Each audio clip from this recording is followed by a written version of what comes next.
Karena pemerintah salah strategi urusan corona, ternyata berdampak parah bagi ekonomi Indonesia. Ambyar ekonominya.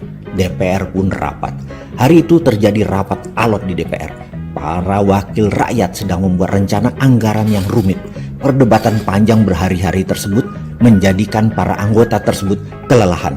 Efek dari rapat yang alot tersebut membuat stamina turun, bahkan ide kreatif ada pada titik rendah.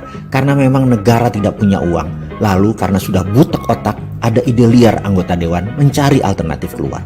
Pak Ketua, seorang anggota dewan dari Sumatera Utara mengacungkan tangannya. Interupsi, saya ada usul.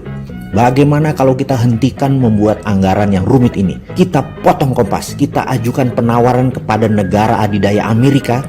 Kita jadikan Indonesia negara bagian sekutu mereka, sehingga kita tidak perlu repot-repot buat anggaran. Suara lantang dan keras ciri Sumatera menggema. Para anggota yang sangat kelelahan sudah lelah mendengar usulan tadi seakan-akan tercerahkan.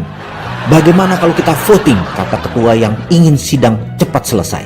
Tiba-tiba di sudut ruangan dengan medok Jawa seorang wakil rakyat dari Jawa Tengah berteriak, "Interupsi Pak Ketua."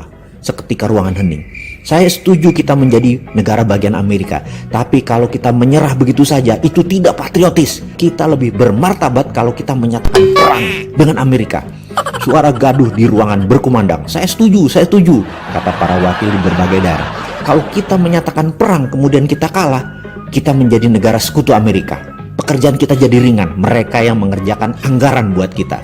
Ketua Dewan dengan segera di puncak kelelahannya menjawab, bagaimana kalau kita ketok palu? Setuju, kita menyatakan perang dengan Amerika. Ketika palu hampir mengetok meja, nanti dulu Pak. Di baris belakang anggota Dewan dengan logat Madura kental berbicara. Dia lalu ambil mic, dia keraskan volumenya. Dengan logat kental Madura dia berkata, "Bapak-bapak ini gimana?